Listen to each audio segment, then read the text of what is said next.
नमस्कार, स्वागत है आपका। आप देख रहे हैं JNN न्यूज में राजेश्वर चौहान। क्या है अब नया मामला? 15 दिन बाद भी कुछ नहीं हुआ क्या? 26 दिन सर, 26 दिन। मैं आपको बता रहा हूँ, आज 26वां दिन है। मैनेजमेंट की क्रूरता आप देख सकते हैं कि आज उस गेट पे ताला लगा दिया कि किसी को नहीं आने देंगे। हम गेट था, उस पे ताला लगा दिया है। लगा दिया। हमने प्रयास किया खोलने की, मना कर दिया कि हम गेट नहीं खोल सकते। वजह क्या है? क्यों ताला लगा रहे हैं? लोग जाएंगे कैसे, निकलेंगे कैसे? उन्होंने कहा कि पहले आप बड़े गेट पे जो आप धरना प्रदर्शन का पोस्टर लगा है वो हटाइए। हमने मना कर दिया। उन्होंने कहा कि नहीं, इसके बाद हम आपकी भी एंट्री बंद कर देंगे। धीरे धीरे हमारी एंट्री बंद करके हमें कैंपस से भगाना चाह रहे हैं, जो ये कभी भी नामुमकिन है। जो मामला है, मामला तो सिर्फ सैलरी का है और कुछ मांग ही नहीं रहे हैं आप। तो इतने दिन से तैयार ही नहीं है। अभी सुनने में आया है कि कुछ लोगों की सैलरी आई है। अभी जो सुनने में आया है, कुछ लोगों की सैलरी आई है। क्या ऐसा है जो धरने में शामिल नहीं है उन लोगों को सैलरी दे दी गई? ऐसी खबर है मेरे पास। जिनके नाम से आरसी नहीं कटी है उनकी टोकन मनी आई। पैसा नहीं बोलेंगे, सैलरी नहीं बोलेंगे, टोकन मनी आई है। जिनके नाम की आरसी कट चुकी है उनको मैनेजमेंट में कुछ नहीं दिया है। क्या कहना चाहते हैं? जी, हालत हो गई। एक सहारा वो था जब लोग यहाँ नौकरियां पाना चाहते थे, कहते थे यहाँ बस कैसे भी रोजगार मिल जाए, और आज ऐसी हालत है कि यहाँ से अपना पैसा मिले तो अपने घर जाएं। सहारा ने अपना नाम डुबो दिया, इसको बेसहारा कर दिया हम लोगों के लिए। हमारी जीवन भर की कमाई इन्होंने दाव पे लगा दिया। अब हम सिर्फ अपना हक मांग रहे हैं, हमें हक चाहिए। कहते हैं ना कि किसी का हक मारना एक गाय खाने के बराबर है। ये लोग गाय खा रहे हैं ये हमारा हक मार कर। बस हमें हक चाहिए। देखिए, अपना हक मांग रहे हैं। हक कैसे मिलेगा? बहुत सारे लोग तो इस दुनिया को अलविदा कह गए इस इंतजार में कि पैसा मिल जाएगा। अभी हाल फिलहाल की बात है, शायद सतीश जी थे, रिटायर हुए 1 महीने पहले शायद, और वो जिंदगी से हार गए। उसको भगा दिया बेचारा, जाके हार्ट अटैक पकड़ा, मर गया। अब उसको भी कफन के लिए भी 10 रुपए नहीं दिए सालों ने, तो आगे क्या समझोगे आप? यहाँ तो यही सोच रहे हैं कि कितनी जल्दी ये मर जाए और पीछा छूटे। ये साले यही सोच रहे हैं। प्रशासन नाम के कोई नहीं है, बस खाली वही वो है। सर, ये कलयुग है, ठीक, इसका नाम कलयुग है, लेकिन ये कर्त युग है। हम नहीं ले पाएंगे, हो सकता है हम रहें या ना रहें, लेकिन मैं चैलेंज करके कहता हूं, जो इनको देना पड़ेगा, चाहे हंस के दें या रो के दें, ठीक है ना। कोई किसी का अधिकार आज तक नहीं ले लिया है। कानूनी प्रक्रिया पे लोगों का भरोसा होता है, बहुत भरोसा होता है, पर यहाँ ये सुना जा रहा है 2014 के बाद इन्होंने PF भी शायद जमा नहीं कराया, जो मुझे पता है। इस पर भी कानून है, कंपनी के खिलाफ एक्शन हो सकता है, पर इसका तो कुछ नहीं हुआ। सर, यही तो कह रहा हूं, जो हम लोग इसीलिए शांतिपूर्ण कानून के तरफ गए। हम लोगों ने किसी से कोई राय ना कुछ ना अपना शांतिपूर्ण बैठे हैं और कानून के रास्ते से जा रहे हैं।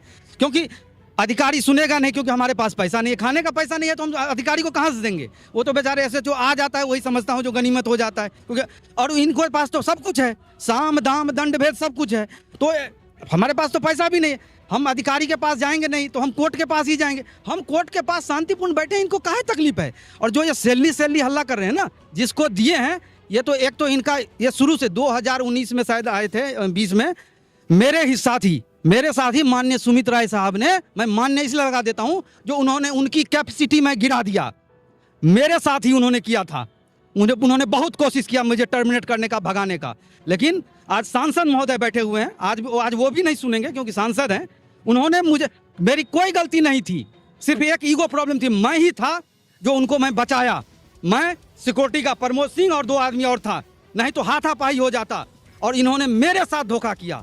इनका परिणाम इनको बहुत, इसीलिए कहा जाता है ना, इंग्लिश में एक वर्ड है ना, हमें ज़्यादा पढ़े नहीं है, जो first attraction for last attraction, वही हाल हो गया। फर्स्ट बार इनको छूट मिल गई। और ये है कि जब हमारे पास पैसे नहीं है, हम लोगों को आने में इतनी दिक्कत हो रही है, हम किराया नहीं दे पा रहे। यहाँ के अधिकारी कार्ड से आते हैं, पेट्रोल का खर्चा, उनका खाने का खर्चा, बड़े अधिकारी हैं, उनको गाड़ी वाड़ी सब अलाउड है अभी भी? बिल्कुल सारा कुछ अलाउड है।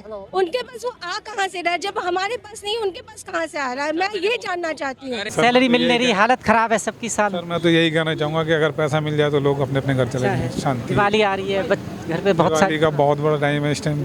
किसी की जेब में पैसा नहीं है, ये देना नहीं चाहते। अब जो भी होगा देखा जाएगा। नवरात्रे चल रहे हैं, इस बहाने कुछ कृपा हो जाए। ये तो ऊपर वाले की मेहर है या माता रानी की मेहर, जो भी हो जाए जो अच्छी बात है। कोर्ट के जरिए मिले या ये खुद दे दें। उम्मीद में दुनिया कायम है। हाई अब कोर्ट चला गया, कोर्ट पे अभी भी विश्वास बचा हुआ है कि शायद देंगे, क्योंकि वैसे तो इनकी ताकत दिख ही रही है इतने दिन से। इनकी तो बहुत ताकत दिख रही है, इन्होंने बहुत ताकत दिखा दी है। अब ये हम देखते हैं कि हमारे साथ क्या होता है। आम आदमी के साथ क्या होता है आप देख आदमी की तो ज़िंदगी इन्होंने ख़राब करनी है। देखो जी, आम आदमी के साथ क्या होता है कैसे पता लगेगा, क्योंकि ये तो बहुत ताकतवर लोग हैं, ये तो कोर्ट की भी नहीं मानते। ये तो मेंटली हरास कर रखा है सबको। बायोमेट्रिक हाजिरी चालू कर रखी है कि मतलब पैसा नहीं देने और खुद को छोड़ के चला जाए आदमी, ये चाह रहे। तो ये ऐसा कर दिया इन्होंने कि लोग अपने आप निकलते रहें, बंद करेंगे, आदमी परेशान होके खुद भी चला जाए यहाँ फिर ये ऐसा कदम उठा लें कि हमें इन्हीं पे केस करना पड़ जाए। केस करना पड़ जाए। हमको मजबूर कर रहे हैं कि हम ऐसा कोई घटना हो जाए यहाँ पे। मतलब सब्र का बांध तोड़ रहे हैं।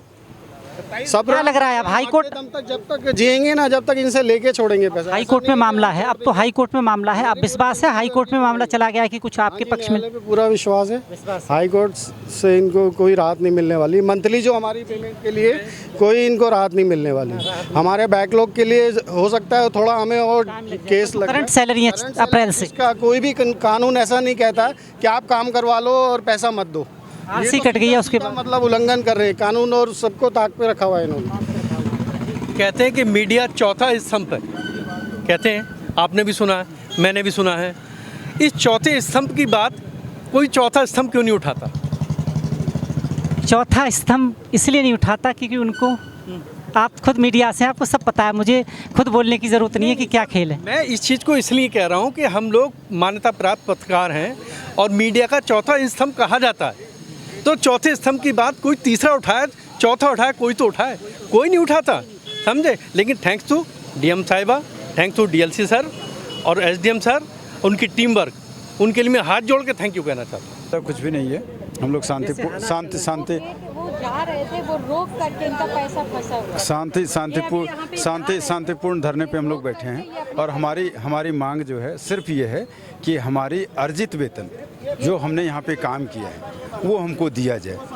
वो नहीं दे रहे हैं। मीडिया के लोग अगर आ रहे हैं, आप जैसे लोग आ रहे हैं, तो उनको अंदर नहीं आने दे रहे हैं। और हम लोग जो शांतिपूर्ण ढंग से बैठे हैं, कहीं ना कहीं मैनेजमेंट ये चाहती है कि इनको उग्र किया जाए। चास लग रही है जिस हिसाब से चल रहा है माहौल। फिलहाल तो नहीं लग रहा है। मैनेजमेंट का कोई आदमी बात ही करने नहीं आता। मैनेजमेंट का कोई आदमी बात नहीं कर रहा है, तो आज कहाँ से होगी, कैसे मिलेगा आखिर? कौन फरिश्ता आएगा बनके इन सारे एम्प्लॉय के लिए जो इनकी सुध लेगा? एक्चुअली हम लोग भी इसी आस में ही बैठे हैं कि हमें अपना पैसा मिल जाए, हमारा जितना भी बकाया पैसा है, और उसी आस में ही हम लोग यहाँ पर बैठे हैं पिछले 8 दिनों से। और काफ़ी दिनों पहले से बोले जा रहे हैं कि आप जो है धीरे धीरे करके थोड़े एम्प्लॉयज़ की पैसा देते जाइए, वो भी नहीं करने को तैयार है। आप लोग तो कुछ एक्स्ट्रा नहीं मांग रहे, ये नहीं कह रहे हमारी सैलरी बढ़ा दो, आप तो वो मांग रहे हैं जो आपका इन्होंने फंड के नाम पर काटा है, वही तो मांग रहे हैं, यानी अपना पैसा, और वो भी प्रशासन ये नहीं दे रहा है आपका। नहीं, ना तो हमें प्रशासन से ही कोई वो मिल रहा है कि प्रशासन ही इस पे कोई हस्तक्षेप करे ताकि हमारे जितने भी एम्प्लॉयज़ हैं उनके पैसे मिल जाए, और ना ही तो मैनेजमेंट के कोई भी बंदे हम लोगों की कोई भी सुनवाई कर रहा है। हम लोग तो क्या लगता है आपको पूरा जीवन सहारा में दे दिया, और सहारा वाले इस तरह व्यवहार कर रहे हैं कि आप कौन, हम तो आपको पहचानते नहीं। ये बात सही है बिल्कुल। अब तो ये हालत हो गया है कि जो वहाँ से फंड आता है, लखनऊ से जो भी आया, अब तो यहाँ फंड आता है आप लोगों के लिए। हाँ, अभी जो 3-4 महीने पहले आया था उसमें भी अब 2 पार्ट कर दिया गया। आधे कैंपस में जो टोकन मनी दिया जा रहा था 25,000 रुपया वो मिला, और टीवी वाले को मात्र 5,000 काट के सबको 20,000। अब टोकन में भी टोकन कर दिया है। हमारी स्थिति इतनी बिगड़ गई है। अभी फिलहाल कितने टाइम से नहीं मिला? हमें 20,000 दिया गया आधे कैंपस मिला है। अब नहीं, 4 अप्रैल 3 महीने पहले, 3 महीने पहले, मतलब 3 महीने के बाद कुछ नहीं। अभी नहीं है, चौथा जा रहा है। उसमें भी जो टोकन आता था उसमें भी पार्ट कर दिया गया है। आधे कैंपस को 25,000 दिया गया और आधे को 20,000। हमारे में से काट लिया गया पैसा, वो 5,000 रुपये वही है यहाँ पर। लेकिन यहाँ पर मैनेजमेंट ने हम लोगों को इतना बुरा हाल में कर दिया है कि वो अब पार्ट मतलब टोकन में भी काट के दे रहे हैं पैसा। अब सोचिए कि हम लोग, बहुत से लोग ऐसे हैं बैंक डिफॉल्टर हो गए। मैनेजमेंट, हायर मैनेजमेंट को नहीं पता है कि सुमित राय यहाँ पे 2 पार्ट कर दिए हैं।